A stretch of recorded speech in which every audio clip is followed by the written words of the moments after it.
Have you ever messed up so badly you thought God was done with you? You quit.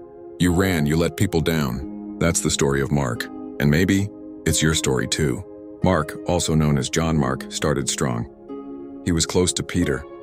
He traveled with Paul and Barnabas on their first missionary journey. He had promise, he had purpose, but somewhere along the way, he gave up. Acts 13:13 says, John left them and returned to Jerusalem. No explanation, no goodbye. He just walked away, and it hurt. Because later, when Barnabas wanted to give Mark another shot, Paul said no. Paul did not think it wise to take him because he had deserted them. Acts 15:38, rejected, labeled, disqualified. Have you ever felt that, like one failure defines you?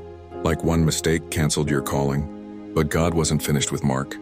And neither was Barnabas. He believed in second chances. He took Mark and mentored him again. He walked with him not just through ministry, Mammon, but through healing. And something shifted.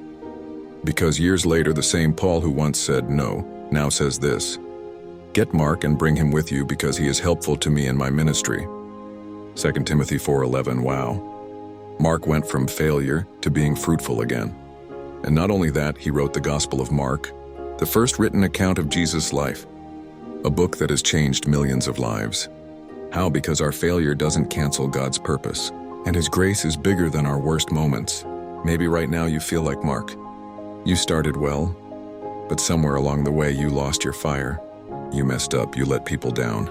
Maybe you let yourself down, but I have good news for you. God doesn't throw people away. He restores them. You are not disqualified, and your story isn't over. The same God who rewrote Mark's story can redeem yours too. So come back, pick it up again. Let Him finish what He started in you. Because failure isn't final. It's just the place where grace gets to work.